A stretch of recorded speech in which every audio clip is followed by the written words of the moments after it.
Hola a todos, ¿cómo están? Les saluda su amigo Iván Donaldson del canal de Iván Donaldson. Lenin Alejandro del canal Camino a la Gnosis. Y Ricardo Ferrón del canal Música Cuántica TV. Y sean bienvenidos a esta nueva transmisión de Códigos del Multiverso. Hemos regresado ahora de este pequeño y rápido viaje que hicimos a Egipto. Luego les vamos a contar más cosas. Y en esta ocasión queremos platicarles acerca de la Esfinge. Ya habíamos hecho un programa acerca de la Esfinge, pero ahora queremos adentrarnos un poco más, aprovechando que pues la tuvimos ahí enfrente y pues la percepción también cambia, y trayendo otros datos y otras cosas que no dejan de ser muy interesantes. Así que bienvenidos. Así es, hay muchos datos aquí en YouTube, en Google, se han hecho muchas investigaciones y pues obviamente nosotros recuerden que queremos simplemente darles la opinión de lo que nosotros vivimos, de lo que vimos, también basado en la información que de alguna manera ya teníamos de los misterios que encierra esta escultura tan monumental y de verdad tan impactante. Ya cuando estás ahí puedes ver realmente por qué es tan enigmática, pero sobre todo pues dar algunas de las teorías que existen, algunas aceptadas, otras no aceptadas, pero siempre con esta visión de dejar que ustedes también tomen sus propias conclusiones. No estamos aquí para tratar de convencernos o convencerlos de una u otra, sino simplemente decirles todo lo que encierra el misterio de la Gran Esfinge. Sí, y también es importante decirles que la Gran Esfinge, pues como sabemos está ahí en el Templo del Valle, en el Cairo, y tiene una particularidad. Se cree que era un guardián, ¿no? Era un guardián que estaba ahí para proteger pues toda esa zona. O que sigue esa siendo. Es como la versión, sí, sigue siendo, esa es una de las versiones, sus ¿no? funciones. Sí, también, bueno, podemos decir que existen ciertas información que dice que la Esfinge es un medidor de tiempo, ¿no? O sea, como que estableció algo en un momento. Es como si le hubieran construido y hubieran dicho, lo ponemos aquí porque queremos establecer una época. ¿Cuál es el motivo? Lo iremos platicando, pero hay varias teorías, ¿no? Y esto lo que decían era, está construida con de forma de león y cabeza y cara humana, porque es exactamente en el tiempo que estábamos a nivel astrológico, en la época de la constelación de Leo. La era de Leo. La era de Leo, y otros mencionan que conjuntado con Hércules, ¿no? La constelación de Hércules. Circumpolar de Hércules. Exacto, y más o menos se dice que fue, esa época fue en el 10.500 antes de Cristo, más o menos, ¿no? Que sería un dato que hasta la fecha sigue causando mucho ruido, porque para la egiptología, para la arqueología común y corriente, pues ese dato es muy estúpido, porque ellos dicen que la Esfinge fue construida mucho más cercano a nuestra época, 2500 antes de Cristo. En el 2500 de antes de hecho Cristo. se la atribuyen a Kefren. Exacto. Así que seguirá siendo un debate. Hay también cuestiones donde algunos dicen que tiene muestras de erosión por medio de lluvias torrenciales, otros dicen que no, que eran las subidas del Nilo que en realidad causaron ese tipo de desgaste en la piedra. En fin, existen muchísimas teorías. Otros dicen que fue la gran inundación. Exacto, pero nosotros de manera personal, recordándoles como siempre, como bien lo dijo aquí Master Richard, pues nuestra única labor es presentarles esta información y sí decirles que al menos a lo que nosotros nos resuena y lo que nosotros conocemos, pues sí creemos que la Esfinge es mucho más antigua de lo que se reconoce, y somos de este lado de el señor Graham Hancock, por ejemplo, de este investigador que también piensa que tiene más o menos esos 10.500 años de antigüedad, ¿no? Y esto es rápidamente porque en Egipto tenían la costumbre de marcar las eras astrológicas en las cuales se encontraban. Por eso vemos también pues muchos carneros, ¿no? en la avenida de las Esfinges, etcétera. Entonces la lógica es que si esta Esfinge fue construida con el cuerpo de león, es porque efectivamente querían marcar la época de la era de Leo, ¿no? Y estamos hablando de hace muchísimo tiempo, e inclusive podríamos decir que es una construcción anterior a las dinastías egipcias que tanto conocemos en la actualidad, ¿no? Así es. Y para hacerles un poquito de historia acerca de la leyenda o las leyendas que circundan la Esfinge, todo esto comenzó obviamente en ese boom de los años 20 en las que empiezan las investigaciones y las exploraciones en el Valle de los Reyes, que recuerden que es ahí donde se hicieron todas estas excavaciones para descubrir tumbas de faraones que ya habían sido saqueadas por ladrones, para encontrar tesoros y en fin, para tener una idea clara de la historia del antiguo Egipto. Pero se hicieron muchas remodelaciones entre los principios de los años 20 hasta 1935, en las cuales se hicieron diferentes hallazgos que posteriormente fueron contradichos. Es decir, hubo varios restauradores o varios jefes de proyectos que estuvieron a cargo de estas restauraciones que encontraron diferentes cosas, tanto en las patas como en la parte, digamos, del vientre de la esfinge, que parecían ser pues orificios que conducían hacia túneles, hacia una construcción subterránea que parecía marcar el inicio de una especie de corredor o una especie de entrada hacia un laberinto, que posteriormente se fue confirmando la existencia de testimonios de diferentes filósofos en diferentes épocas y periodos de la historia antes de Cristo, que dejaron curiosamente testimonios muy similares de haber estado ahí, de haber visitado estos corredores y sobre todo haber estado dentro del laberinto que se dice que se encuentra debajo de la meseta de Giza y que conecta a la esfinge con las pirámides, con la pirámide de Kefren, con la pirámide de Keops, y que en fin, que hay un complejo muy grande, oculto todavía debajo de la meseta de Giza, y que por diversas razones, entre ellas las autoridades, pues está obstruyendo constantemente la develación de lo que realmente hay ahí abajo, ¿no? Sí, aquí también nada más hacer un paréntesis, esto que comentaba el Master Richard de el Valle de los Reyes y de las tumbas es refiriéndose a la época, ¿no? Que fue así todo este boom egipcio. Sí, que son como los 20, 30 por ahí. Y recordando que eso se encuentra ya del lado de Luxor, es mucho más lejos de donde está la esfinge, pero fue en esa época que empezaron como este boom egipcio, ¿no? Así es. Nada más para aclarar esa parte, no vayan a creer que están ahí la esfinge y todo junto, no. Exacto. Sí. Hubo filósofos que inclusive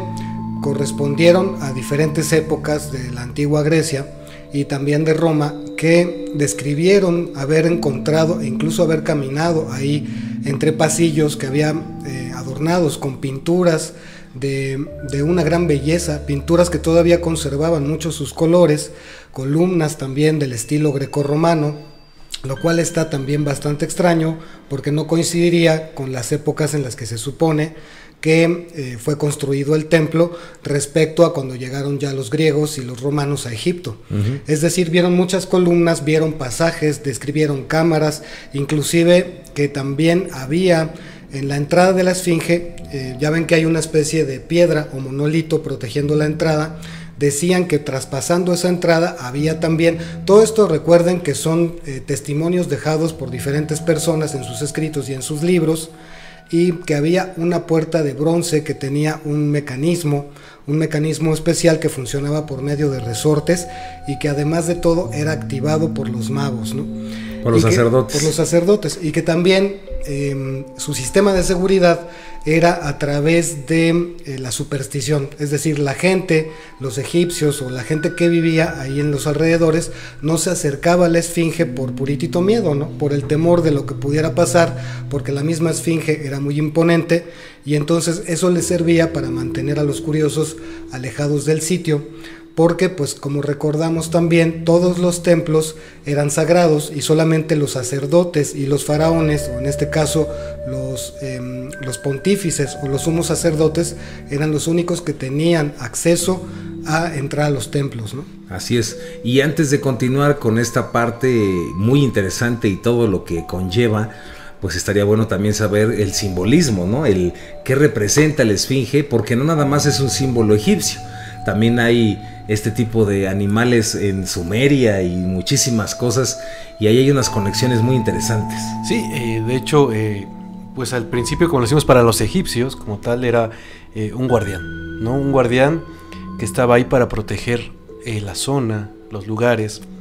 De hecho, se encontraron varias esfinges, y esto parece que influyó después a los pueblos que estaban alrededor de Egipto, tanto así que los sirios tienen ahí también esfinges, fenicios también tienen esfinges, y todos ellos tenían este sentido, este mismo sentido, que era la protección. Y cabe ahí mencionar, entre paréntesis, que en el Palacio Prohibido de China, pues también hay dos animales parecidos a felinos que también son los guardianes del palacio, ¿no? Sí. Hasta China, imagínate. Es que parece que como que esta imagen impresionó demasiado a la gente que fue a Egipto en esas épocas y se llevaron como todo este conocimiento y ellos empezaron a crear sus propias esfinges. No tanto así, pareciera. Tanto así que es como si tú vieras algo que te impresiona, que conoces el simbolismo, te lo llevas a tu cultura y después tú le das tus toques propios, ¿no? Sí, en este caso, el ornamento, ¿no? El ornamento, en este caso empieza a haber esfinges aladas, donde ya empiezan a meter otro tipo de simbología que muchos dicen que tiene que ver con los 4 elementos de la tierra, ¿no? Porque le empiezan a dar más propiedades, empiezan a decir, ¿sabes qué? No nada más va a quedar con la forma de, o todo el cuerpo de león. O de toro. Sino va a tener... De babuino. Sí, va a tener las patas de unas patas de león, pero otras patas las va a tener de toro, ¿no? Y va a tener una cabeza a lo mejor de águila. Todo esto con un simbolismo. Básicamente todo este simbolismo está en lo que tanto investigaban los pueblos en la antigüedad, que era el equinoccio, ¿no? O sea, todos esos símbolos y todas esas, también las constelaciones que tienen que ver con cierto momento. Todo esto parece ser que es todo un estudio astronómico, astrológico, porque les importaba muchísimo marcar ciertos periodos del tiempo, por todo lo que sabemos. O sea, puede ser desde algo muy simple, como desde me sirve saber exactamente este periodo de tiempo, porque me funciona, porque ya entiendo que vamos a entrar en un nuevo momento, donde va a ser preciso para cosechar, ¿no? Entonces era perfecto saber eso, sobre todo para que supieran cómo iba a ser ese año, qué estaba sucediendo, los cambios que iba a haber, las entradas de estaciones, todo esto. Lo que llamaban las crecidas del Nilo, ¿no? Sí, las crecidas del Nilo. Cuando el Nilo subía a su nivel y cuando bajaba. Exacto, pero todo eso como que lo llevaron a otro lado, ¿no? También los llevaron a otros lugares. O también puede ser ese conocimiento como místico, ¿no? Sí, exactamente, tomaron ese conocimiento místico que lo llevaron a otros lados. Pero parece que con el paso del tiempo esto cambió. Sobre todo cuando Grecia empieza a ser muy influida por Egipto. Se llevan todo este conocimiento, pero ellos lo cambian. De ahí viene Edipo, ¿no? Por ejemplo. Exacto. Comienza a ser algo positivo y lo empiezan a ver como algo negativo, curiosamente. La vuelven un ser maligno, ¿no? Un ser casi de terror. Ajá. Un ser que, lo que platicaba Master Richard hace rato, un ser que estaba ahí para que la gente no accediera a ciertos lugares, pero a través del miedo. Tanto así que existen, bueno, mitos como lo decía Master Iván, el mito de Edipo, ¿no? Aquel que cuenta que en la ciudad de Tebas estaba asolando una esfinge, que era un monstruo, porque la mitología griega, por cierto, habla de que la esfinge es hija de 2 monstruos, ¿no? Y entonces estaba atacando al pueblo y no permitía la entrada, y a cualquier persona que quisiera entrar le hacía un acertijo, y quien no lo supiera responder, pues lo mataba. Hasta que llega Edipo, responde el acertijo, derrota a la esfinge, pero curiosamente, aquí pura tragedia, ¿no? Después de que derrota a la esfinge y todo parece muy bonito, mata a su padre y luego se casa con su madre. Horrible. Sí, son historias así. Muy diferentes. Sí, muy diferentes. O sea, si comparamos esto, que cómo lo creían en la antigüedad los egipcios, y se lo fueron transmitiendo, ¿no? A diferentes, a los sirios, o lo fueron tomando más bien los sirios, y la misma Mesopotamia, todos estos lugares empezaron a verlo como a un lugar de protección y empezaron a construir estas esfinges, entendiendo que era, como era un lugar sagrado, necesitaba una protección. Por ejemplo, en Irak, ¿no? Y en Irán y todas estas tierras sumerias y Siria y todo esto, las esfinges como tal, que puedes ver que tienen como cuerpo de toro y cabeza humana, que están barbados y también tienen alas, en realidad para ellos en su visión eran protectores contra espíritus malignos, contra espíritus del mal, ¿no? Y justo ahorita que tocaste la palabra de los sumerios, ahí es en donde hace nexo con los testimonios que se dicen de lo que hay debajo de la esfinge, que lo que encontraron tiene con mucho características del Imperio Sumerio. Y lo que se refería también aquí Master Len es lo que se conoce como el sagrado, en los caminos místicos se conoce como el sagrado tetramorfo. Okay. Que son estas 4 constelaciones que nunca cambian y que también pasó, ¿no? Como un conocimiento secreto por la gnóstica y por el cristianismo y todo eso, pero son estas 4 constelaciones, que es la constelación de Tauro, la constelación de Escorpión, la constelación de Virgo y la constelación de Leo. Sí. Entonces este animal, ¿no? Pues tiene cuerpo de león, tiene una de las patas de toro, sí. Tiene las alas que son referentes a escorpión. Y tiene la cabeza de Virgo, y así, ¿no? Interesante. Sí, y que después también, digo, es que es muchísima información que de cierta forma en ciertos lugares se fue conservando, no tanto así que si tú lo ves cuando llegan los cristianos y ven esta información, también asignan estas mismas constelaciones a cada uno de los 4 apóstoles. Y lo puedes ver en cualquier iglesia a la que vayas, donde está el padrecito preparando el sacramento de la hostia, voltea arriba y vas a ver que a las 4 direcciones están los 4 apóstoles con los símbolos del sagrado tetramorfo. Tanto en la iglesia ortodoxa como en la católica, ¿no? Sí. Y entonces, como lo vemos, como que el simbolismo de la esfinge pues fue cambiando con el paso del tiempo. Pero eso sí, se ve que impresionó tanto esta esfinge que llegó a muchísimos lugares. Ya cuando, por decir un ejemplo, cuando ya llega la ruta de la seda, ¿no? El primer siglo antes de Cristo, ya empieza a distribuirse por todos lados. Como decía Master Iván, llegó hasta China, llegó a la India, y todo el mundo estaba interesado en simbolizar de alguna forma esto, ¿no? A lo mejor con sus propias características de cada cultura, pero realmente pues sí impresionó tanto.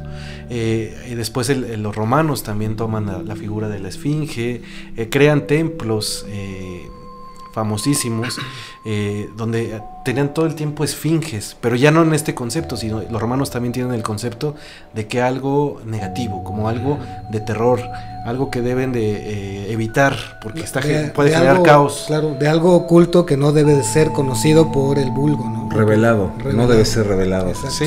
Sin embargo, yo creo que es importante nunca olvidar que en origen, pues esto no era así. O sea, era algo que representaba una protección de algún lugar, y por eso también es algo muy simbólico, yo creo, porque si ese lugar estaba protegido por la esfinge, el lugar en Giza, ¿no? Yo creo que sí estaba, bueno, además de lo que decíamos de que también está por ahí por la posición astrológica, pero además de todo eso nos muestra que ahí había alguna información, y de ahí se han creado muchísimos mitos acerca de los túneles, porque la esfinge estaba protegiendo algo que estaba ahí oculto. Es lo que te iba a decir, que a final de cuentas la pregunta sería ¿para qué estaba ahí la esfinge? Exacto. Claro. Que aquí también es interesante que en todos los templos en egipcios, la mayoría, bueno, sí, en todos, siempre las esfinges son 2, ¿no? Y estas 2 siempre están en la entrada del templo. Por lo tanto, también se cree que, pues no nada más debería haber una esfinge en Giza, sino que tendrían que haber 2. Inclusive hay teorías donde dicen que una de las esfinges fue destruida por los árabes cuando fue la invasión a Egipto. Pero ese es otro tema, pero que sí había 2. Inclusive hay unas teorías tan locochonas, tan locotronas, tan trucutrú, que inclusive hay una donde dicen, esto yo no lo digo, son estas teorías que estamos compartiendo. Hay un libro que se llama Tepoztlán, el Valle Sagrado de Tepoztlán, y ahí, por ejemplo, este autor, Ruizo, no me acuerdo cómo se llama, apellido, no me acuerdo, propone que Tepoztlán era la parte femenina del antiguo Egipto en un tiempo antes, podría ser un periodo de una civilización anterior a todo lo que conocemos, ¿no? Y que ahí se encontraban, ahí se encuentran los restos de la esfinge femenina, ¿no? Y dices, órale, y así hay un montón de teorías para aventar, ¿no? Sí, también dicen por ahí una teoría que dice que realmente la esfinge lo que está protegiendo es la tumba de Hermes Trismegisto. Ah, sí, la tumba de Tot. Y algunos dicen que más bien la biblioteca. Hay muchísimas teorías, ¿no? Obviamente la arqueología oficial pues dice que no hay nada.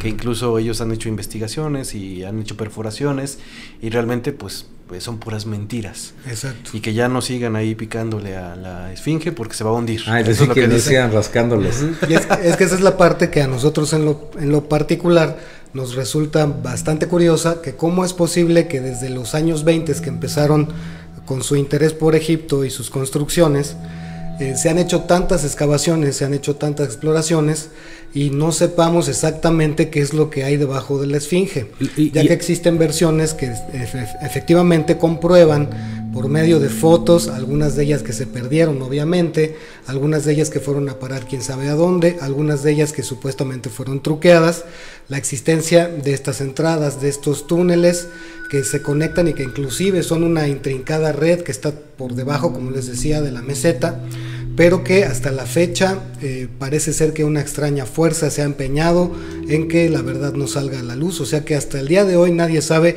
exactamente cuál es la verdad. Y es que muchos de estos testimonios que comenta Master Richard surgieron en un periodo anterior a este boom del egipcio después del 1900. Son particularmente después de que Napoleón llegó a Egipto, ¿no? En esos años, y es cuando viene toda esta investigación de parte de los franceses y todo esto. De hecho, Heródoto fue el primero que Heródoto, que desde antes, ese es un dato interesante. Heródoto, que es obviamente anterior a Napoleón, ¿no? Y a todo esto, pues narra que él vio y recordemos que Heródoto fue el primer filósofo occidental. Bueno, padre de la historia. Historiador. Bueno, sí, historiador occidental. Es decir, él ya no pertenecía a esas zonas, él ya fue parte de Occidente. Y lo interesante es que Heródoto, considerado el padre de la historia, y en el que se basan para decir que la Gran Pirámide la construyeron los egipcios, pues haya dicho en sus escritos, ¿no? Que sí existían estos túneles, Richard, ¿no? Eso sí, es lo que está aquí extraño, les tengo ¿no? algunos nombres, solo como complemento. Un filósofo griego de nombre Estrabón del siglo I afirmó haber visitado el laberinto. Hay otro que se llama Plinio el Viejo, que también dio una descripción sumamente similar, que corresponde a otro periodo. Otro también se llama Diodoro Siculus, que también describió pasajes, describió pinturas, describió columnas, y todo esto debajo de la esfinge. Hay otro que también se llamaba, ahorita les digo.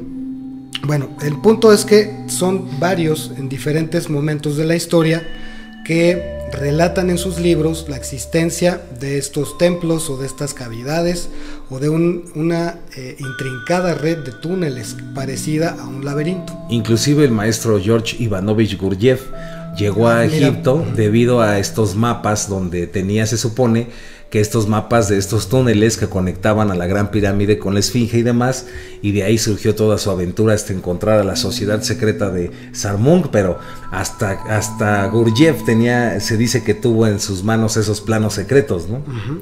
Sí. Que por cierto los consiguió robándoselos, porque desde esas épocas, acuérdense que el alquimista con el que empiezan a trabajar juntos, había pagado millones para encontrar ese mapa, para tenerlo. Entonces, desde esas épocas se ve esa conspiración por ocultar esa biblioteca o esos túneles secretos, ¿no? Exacto.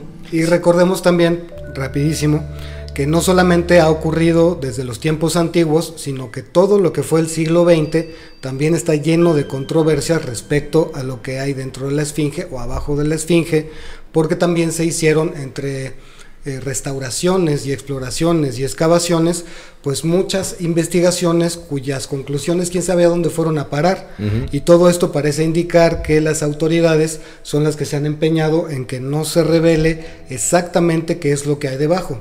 Lo que hablabas hace rato en el desayuno, ¿no? Que es una especie de movimiento pues de antiinformación, de contrainteligencia, para que pues quede simplemente como un rumor esto de la existencia de los templos subterráneos.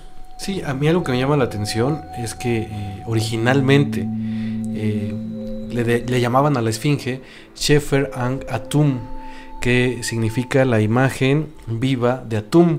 Y Atum era un dios solar primigenio, de los primeros dioses egipcios que se conocen, y era un dios que se había creado a imagen y semejanza, curiosamente, y que...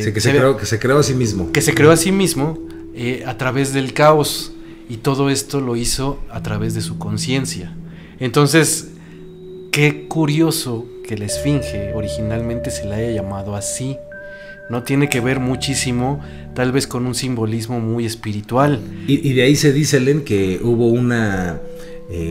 cuando llegan los árabes, se dice que hubo esta mala interpretación de esta traducción, que ahorita no recuerdo el nombre, y hasta la fecha en muchos documentales siguen diciendo que se llama el padre del terror, ¿no? Cuando no es cierto, el nombre original es ese que acaba de decir Master Len, que no me lo aprendí, pero Shefer Ankh-Atun. Shefer Ankh-Atun. Sí, y entonces también tiene toda una simbología esto, ¿no? O sea, más allá de todo esto que se le ha dicho de guardiana y todo esto, también, si lo vemos, habla muchísimo de alguien que evolucionó su conciencia de una manera, primero solo, que también tiene que ver con muchísimas religiones. ¿O no será un proceso para hacer el nuevo nacimiento dentro de ti mismo? Eso también, por ahí. Porque también, ya como complemento, se supone que todas las inscripciones y pinturas que están dentro de estos túneles describen los rituales para ese conocimiento. Sí, que hacia allá iríamos, ¿no? O sea, ya digo, de todas las teorías que existen, una de las teorías que más nos gustan es que más allá de todo esto que se platica de la esfinge, originalmente lo que mostraba era el fin de una era, pero cuenta la historia que originalmente la esfinge no tenía la cabeza de hombre, la cara de hombre, sino era totalmente un león, sí. Hablando de la época de la constelación de Leo. Que debía haber sido un león. Sí, y después la civilización, obviamente este marcador decía, bueno, nosotros pertenecemos a esta era. Viene el cataclismo. Es una teoría, recuerden, ¿no? Y estamos nosotros, nos gusta la teoría, digamos. Compartiendo. No decimos que es la verdad, pero nos gusta. Uh-huh. Y después ellos como que dejan este registro. Nosotros estuvimos aquí y este es como nuestro marcador en el planeta Tierra, ¿no? Comienza esta nueva era, ¿no? Para la humanidad, ¿no? Nosotros terminamos esta era aquí, en Leo. Ajá. En Leo viene el cataclismo y las pocas personas que sobreviven, dicen, ok, ahí estaba el marcador de Leo, pero está entrando una nueva era. Y se dice que cambiaron la cara de león a la de un hombre. No. Particularmente es que están en la era de Leo, que es donde termina y empieza el nuevo ciclo del año galáctico. Entonces, estamos hablando de más de 10.000 antes de Cristo. Sí, mucho más, en el ciclo anterior, ¿no? Sí. Entonces, cuando viene este nuevo ciclo, que sería nuestra raza, en realidad es cuando deciden ponerle más bien esa cabeza humana para marcar que es la era de Leo, pero en la constelación circumpolar de Hércules. Uh-huh. Entonces, sigue siendo la era de Leo, pero marcada por la constelación circumpolar de Hércules, ¿no? Eso es lo que quería decir. Eso, sí. Así que cuando otra era dije, sigue siendo Leo. Sí.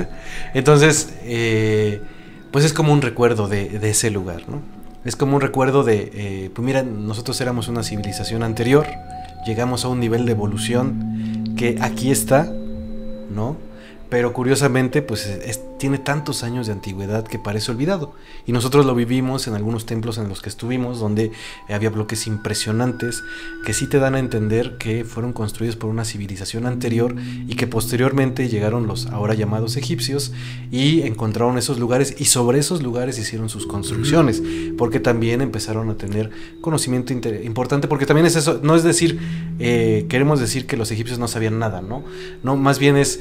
ellos bajo sus conocimientos que tenían intentaron entender a los otros que habían estado anteriormente, a la otra civilización anterior, hicieron por eso sus templos ahí, porque sabían que por algo estaban construidos, tenían cierta carga energética esos lugares, ¿no? La ubicación, todo eso significaba algo, y además también yo creo que incluso como una ofrenda para esos lugares también, por eso quedaron ahí registrados. Obviamente la arqueología después dice, no, pues todo lo agarramos parejo y decimos que los egipcios construyeron tanto una cosa como otra, pero de verdad quien se dé la oportunidad de ir se va a dar cuenta que son muy diferentes, ¿no? Totalmente. Y esto es una teoría de nosotros, sí.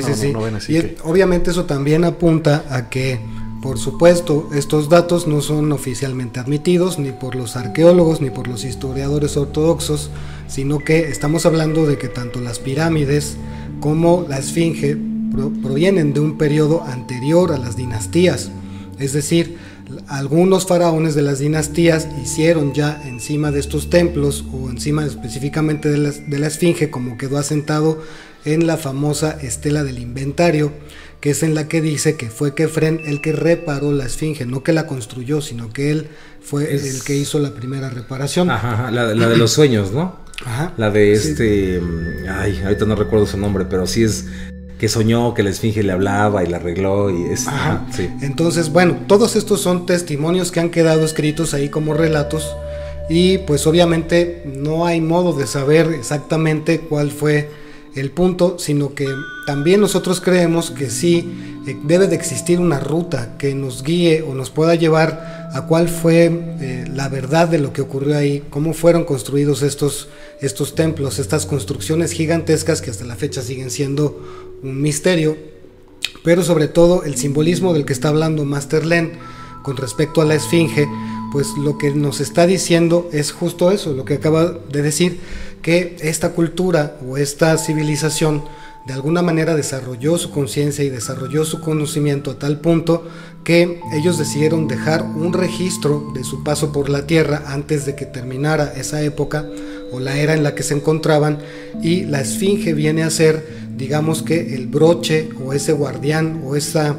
estructura que protege este conocimiento. Aunque algunos dirán que fueron los aliens. Así, son los aliens. Y que abajo de la esfinge hay un platillo volador. Sí, eso ¿no? Está en las tablas esmeraldas de todo el Atlante. Ahí dice que debajo se encuentra una nave. Y unos robots. Inclusive Drúmbalo Melquisedec dice que ahí es donde se hace una iniciación secreta, en la cual están varios sacerdotes de todo el planeta, que esta última fue dirigida o se eligió, si mal no recuerdo, a una maya de Guatemala para que sea la depositaria del máximo conocimiento, la sacerdotisa. Que ahí donde si te metes en esa nave, lo que piensas se manifiesta, y que así lograron poder sacar a la raza alienígena gris de nuestro planeta. No, hombre, hay un montón de historias y cada una es fascinante. Que el cuadrito que tiene la esfinge aquí abajo de la oreja es un mecanismo que si lo aprietas, pues va a ocurrir ahí alguna cosa, ¿no? Como Transformers. Pero bueno, ya para ir cerrando mi parte, pues sí decirles que es muy interesante. No se me hace nada accidental. Me parece muy interesante y muy extraño que todos estos personajes que comentó Master Richard pues hayan visto y hayan dicho que vieron todos estos pues templos o laberintos debajo de la esfinge. Se me hace raro que el profeta durmiente Edgar Cayce también dijera, ¿no? Es lo que te iba a decir. Debajo de la esfinge pues se encuentra estos conocimientos que van a cambiar la historia de la humanidad. De hecho, él dijo en una de sus canalizaciones que había túneles muy largos y que había toda una red debajo de la pata derecha, ¿no? Exacto, pero dijo que eso iba a suceder, esa revelación en 1990, y bueno, creemos también de modo personal que algo pasó en el 2012 y anterior que hizo que muchas cosas y profecías pues ya no fueran las mismas que eran. Inclusive puede ser que desde el 87 empezaran a cambiar las profecías, las líneas de tiempo, pero eso ya es otro tema de códigos del multiverso. Pero sí decirles que pues es muy interesante, y algo, lo que siempre he dicho, algo sucede en tu ADN, algo sucede en tu ser. Cuando ves la esfinge sientes algo que golpea esa memoria genética ahí, y lo siento de manera personal, y siento que cualquiera, si es honesto, pues siente eso cuando ve esa maravillosa esfinge en la meseta de Giza. Y con eso me despido. Muchísimas gracias, compadre. ¡Qué bárbaro! Pues, quiten a Jaguás ya y déjenme ahí. Bueno, ya no está él, pero me pongan. Sí, de mi parte, estoy totalmente de acuerdo con Master Iván. La esfinge, más allá de lo que sea, representa un símbolo. Y un símbolo que llamó la atención, por lo que vemos, de toda aquella cultura que estuvo interesada en Egipto. Tanto así que en el Renacimiento, cuando empiezan a observar que en Egipto y en algunos templos romanos estaba repleto de esfinges, pues empezaron a crear toda una serie de movimientos de arte donde todo el mundo quería tener su esfinge de alguna manera representada, ¿no? Incluso a través hasta de la pintura.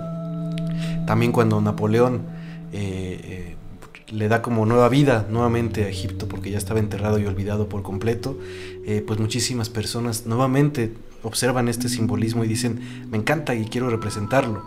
Tal vez ni siquiera sé qué significa, pero algo maneja en mi inconsciente que provoca que yo quiera representarla, y se genera una egiptología tremenda, donde todo el mundo quiere conocer Egipto. Bueno, no todo el mundo, pero muchísimas personas están interesadas en conocer Egipto y ver la esfinge, y desde ahí empiezan a generar hasta poemas, libros, historias, cuentos, porque la esfinge representa un símbolo que para mí, o sea, el día de hoy, si me preguntaran, esta esfinge representa aquel ser evolucionado y equilibrado, lo mismo que como lo platicábamos con la estatua que vimos allá de Ramsés en Tebas, ¿no? ¿Sí está en Tebas? Sí, va. En Memphis. En Memphis. Que la estatua de Ramsés, que tienen tal perfección. Bueno, ahorita ya la esfinge está muy deteriorada, pero se ve, tiene una estructura, o sea, se ve que tenía una estructura hermosa, y esto nos muestra como ese ser que logró el equilibrio, y para mí demuestra como un recuerdo que nos dejaron ahí esa civilización olvidada, de miren, nosotros llegamos hasta aquí, ahora es su turno, les entregamos y ustedes desarróllense, pero nunca olviden que aquí hubo alguien que estuvo también trabajando para la evolución, ¿no? Eso es lo que yo diría. Y por último, ya nada más quería decirles que lo que decía Master Richard de los túneles es curioso, porque existe un lugar que hace rato platicábamos, que es el Serapeum, que está lleno de túneles. En Saqqara. En Saqqara. Entonces, ¿por qué pensar que si... y además ahí en esos lugares donde vemos todos estos túneles gigantescos, son muy parecidos a varios monumentos que hablamos de estos monolíticos. Si en el Templo del Valle, donde está la Esfinge, existen estos templos monolíticos, ¿por qué no existen también estos túneles si fueron construidos por las mismas personas, ¿no? En teoría. En teoría, esa es una teoría. La lógica nos lo dice. Sí. Pero, pues bueno, esa es, como decimos, nada más una mera teoría, y de mi parte sería todo. Mi nombre es Lenin Alejandro, de Camino a la Gnosis. ¡Qué bárbaro! No. Hasta Bubal lloró, dijo, bravo. No. Con estos tres, no, yo ya qué hago aquí. Sí.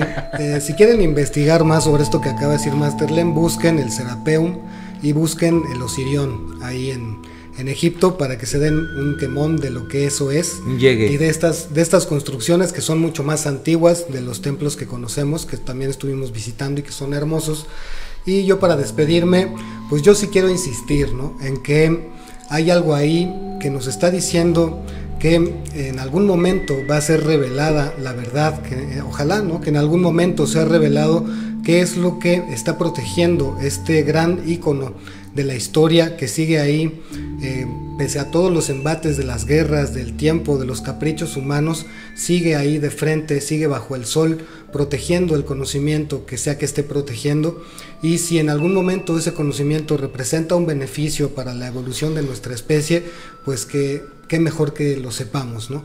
Y que podamos tener acceso a una mejor forma también de conocer la historia, porque parece ser, por todas las cosas que estuvimos viendo, ya que lo vimos, estuvimos ahí, cuando estás frente a la Esfinge no pueden dejar de surgir todo tipo de preguntas. Lo mismo cuando estás en la Gran Pirámide o en los templos, empieza, ya sabes, la cabeza a preguntarse cómo es que esto está aquí, por qué está aquí, quién lo trajo, cómo se construyó, por qué están las piedras como están, por qué tienen ese tamaño, qué es lo que está escondiendo, qué es lo que está protegiendo el conocimiento de estos grandes monumentos, ¿no? Entonces, pues de mi parte sería todo. Hay que acercarnos más a estas investigaciones, sobre todo porque, pues como hemos visto, la historia como tal parece ser que no es tanto como nos la han contado. Entonces no dejemos de insistir en acercarnos cada vez más a la realidad. Aplausos. ¿No se va a despedir? Se despide Ricardo Ferrón del canal Música Cuántica. Ahora sí, hombre. Y si eres una persona que le gusta el rock pesado, le gusta la música pesada, pues te recomendamos una canción de un grupo llamado Gojira. Busca Esfinge y esa letra. Si no te gusta la música pesada, bueno, busca la letra de esta canción y vas a quedar impactado de lo que dice, de lo que comenta, ¿no? Que para mí, pues resume ahí todo el asunto. Sí, claro, escúchala Empañalado. Y para terminar, para cerrar, pues sí, los rumores son ciertos. Se dice que pues en algún momento, efectivamente, pues en todo este boom, ¿no? Que hubo en los 90s, pues un poco antes se dice que, bueno, bastante antes de hecho, se dice que pues estaba ahí un señor que quería como que investigar de las pirámides y eso. Quería ver el hoyito. Quería ver el hoyito. Que estaba ahí la esfinge, le quería ver el hoyito. Y el... el de la oreja. El hoyito de la oreja que estaba ahí. Sí, y entonces resulta muy que, misterioso. pues resulta que pues había alguien ahí que sabía muchísimo. Y resulta que pues esta persona que sabía muchísimo. Que de hecho es como el abuelo o el tatarabuelo del profetizo, ¿no? Es el pitonizo. El pitonizo ahí estaba, es él.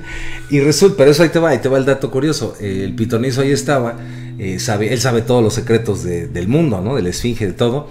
Y entonces resulta que lo escuchó ahí un chavillo que andaba por ahí, con sus pañales, ¿no?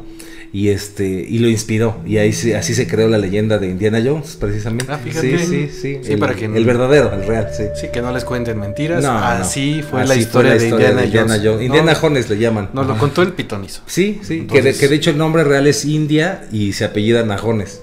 Sí. Así es. Sí. ¿Y qué es lo que encerraba ese místico mensaje? Bueno, se dice que entraron a los túneles secretos de la Esfinge y que pues lo primero que decía era suscríbete a Códigos de Multiverso. Lo mismo, sí. Suscríbete a los Códigos de Multiverso, activa la campanita, ponle me gusta, compártelo con tus amigos y toda la verdad será revelada. Así te va a llegar. La esfinge te va a llegar en la noche. En tus sueños. Y te va a permitir que... Te va a cuestionar, te va a decir la pregunta. Te va a cuestionar, te va a hacer un acertijo y si no lo contestas, pues te va a ir come, encima. Te come. Sí. Y ya, eso es todo. Muchas gracias. Hasta luego.